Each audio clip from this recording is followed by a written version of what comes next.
की evening news bulletin में आपका स्वागत है। मैं हूं आपके साथ अरशद। आइए नजर डालते हैं दिन भर की 10 बड़ी खबरों को। बाराबंकी से बीजेपी उम्मीदवार घोषित किए गए उपेंद्र सिंह रावत ने लोकसभा चुनाव लड़ने से इनकार कर दिया है। सांसद का अश्लील वीडियो सामने आने के बाद कहा कि उनके नाम से सोशल मीडिया पर फेक अश्लील वीडियो वायरल हो रहा है। जब तक निर्दोष साबित नहीं होता चुनाव नहीं लड़ूंगा।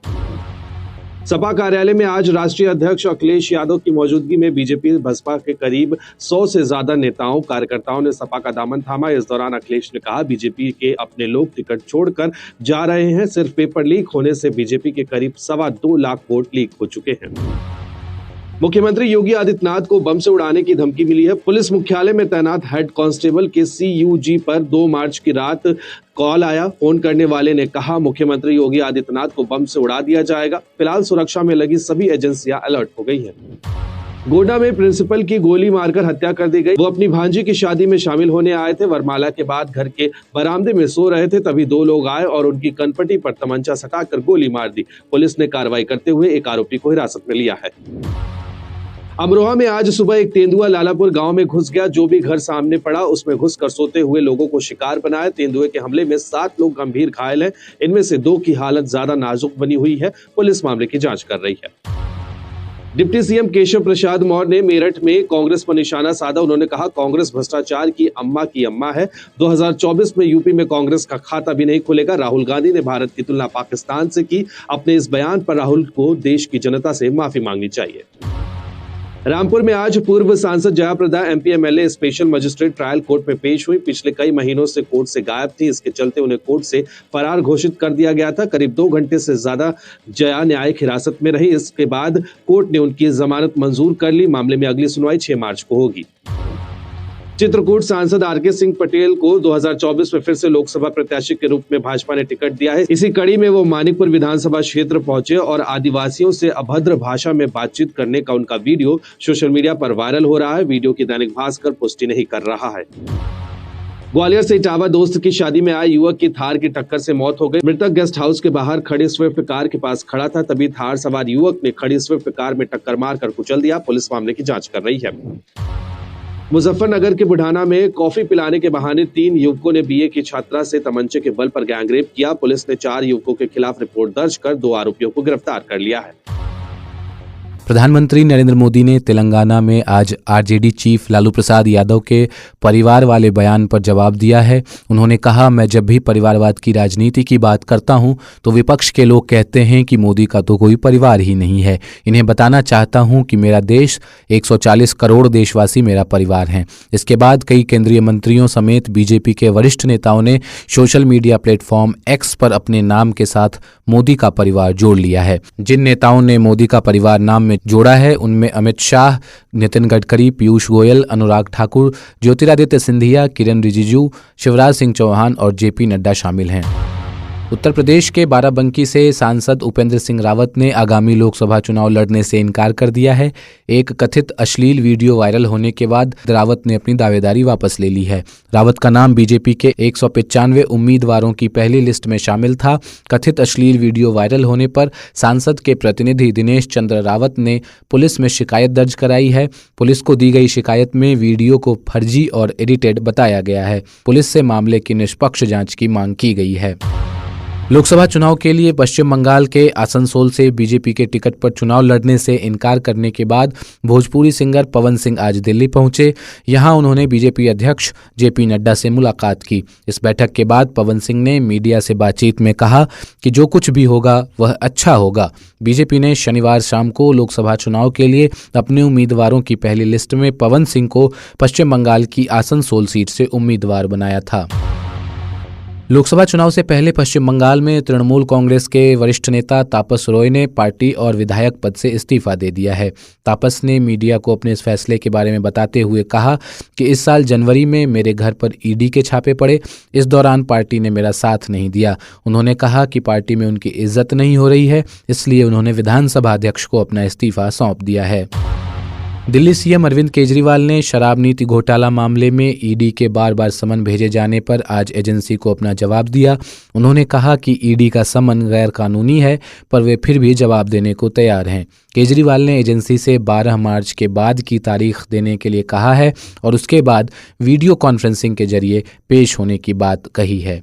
ईडी ने शराब घोटाला केस में पूछताछ के लिए केजरीवाल को अब तक 8 समन भेजे हैं। हालांकि केजरीवाल एक बार भी एजेंसी के सामने पेश नहीं हुए। विदेश मंत्री एस जयशंकर ने कहा है कि भारत अपने पड़ोसियों पर धौंस नहीं जमाता।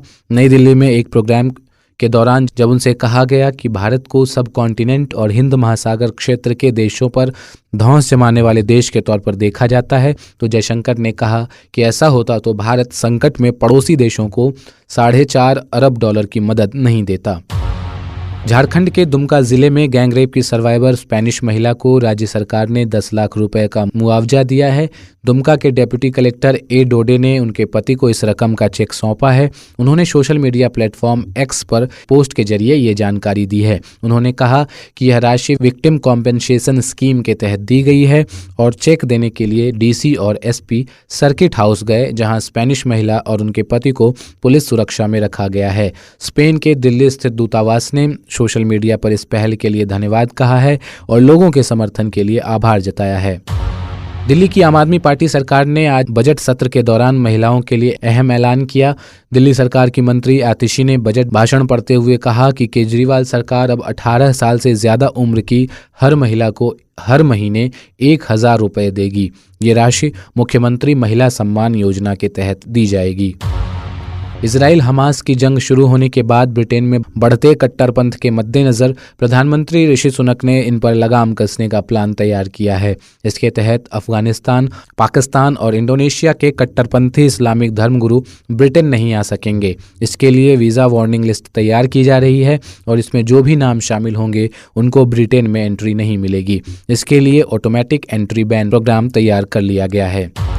इंडिया और इंग्लैंड के बीच 5वां और आखिरी टेस्ट मैच 7 मार्च से धर्मशाला में खेला जाना है, जबकि ऑस्ट्रेलिया और न्यूजीलैंड के बीच 2 मैचों की टेस्ट सीरीज का आखिरी मैच 8 मार्च से क्राइस्ट चर्च में होगा। इस हिसाब से ये दोनों दिन टेस्ट क्रिकेट के लिए काफ़ी खास होने वाले हैं। इस दौरान 4 दिग्गज खिलाड़ी अपना 100वां टेस्ट मैच खेलने जा रहे हैं। सुप्रीम कोर्ट की 7 जजों की बेंच ने सांसदों और विधायकों के विशेषाधिकार से जुड़े केस में आज अहम फैसला सुनाया है।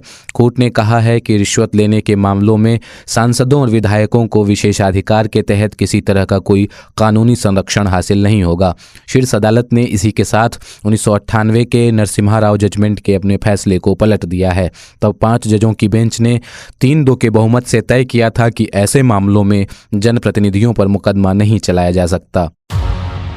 सांसदों और विधायकों को घूस के मामलों में कोई कानूनी संरक्षण न दिए जाने के सुप्रीम कोर्ट के फैसले का प्रधानमंत्री नरेंद्र मोदी ने स्वागत किया है। पीएम मोदी ने सोशल मीडिया प्लेटफॉर्म एक्स पर लिखा, स्वागतम, माननीय सुप्रीम कोर्ट ने बहुत महान फैसला सुनाया। सुप्रीम कोर्ट का ये फैसला स्वच्छ राजनीति को सुनिश्चित करेगा और इससे व्यवस्था में लोगों का भरोसा बढ़ेगा। दिल्ली की वित्त मंत्री आतिशी विधानसभा में आम आदमी पार्टी सरकार का 10वां बजट पेश कर रही हैं। वित्त मंत्री आतिशी ने दिल्ली के लिए 76,000 करोड़ रुपए का बजट पेश किया। उन्होंने कहा कि दिल्ली की आबादी देश की कुल आबादी का सिर्फ 1.55% है, लेकिन 2023-24 में देश की औसत जीडीपी में दिल्ली का योगदान 3.89% होने जा रहा है। बजट में दिल्ली की महिलाओं के लिए मुख्यमंत्री महिला सम्मान योजना भी पेश की गई। इस योजना के तहत हर महीने 18 साल से अधिक उम्र की महिलाओं को 1,000 रुपये मिलेंगे और इसके लिए बजट में 2,000 करोड़ रुपए आवंटित किए गए हैं। कांग्रेस अध्यक्ष मल्लिकार्जुन खड़गे ने आज कहा कि मोदी सरकार किसान विरोधी है और अपना हक मांगने वाले किसानों के साथ वो दुश्मनों जैसा बर्ताव कर रही है। कांग्रेस प्रेसिडेंट का ये बयान किसान नेता सरवन सिंह पंढेर और जगजीत सिंह डल्लेवाल के उस ऐलान के बाद आया है जिसमें कहा गया था कि किसान हर हाल में 6 मार्च को दिल्ली कूच के लिए तैयार हैं। साथ ही किसान नेताओं ने 10 मार्च को पूरे देश में 4 घंटे के लिए रेल रोको आंदोलन की अपील की है। बेंगलुरु के रामेश्वरम कैफे में बम विस्फोट की जांच एनआईए को सौंप दी गई है। समाचार एजेंसी पीटीआई ने सूत्रों के हवाले से ये खबर दी है। 1 मार्च को बेंगलुरु में ब्रुकफील्ड इलाके में स्थित रामेश्वरम कैफे में हुए विस्फोट से एक महिला समेत 9 लोग घायल हो गए थे। सुप्रीम कोर्ट की 7 जजों की बेंच ने सांसदों और विधायकों के विशेषाधिकार से जुड़े केस में आज अहम फैसला सुनाया है। कोर्ट ने कहा है कि रिश्वत लेने के मामलों में सांसदों और विधायकों को विशेषाधिकार के तहत किसी तरह का कोई कानूनी संरक्षण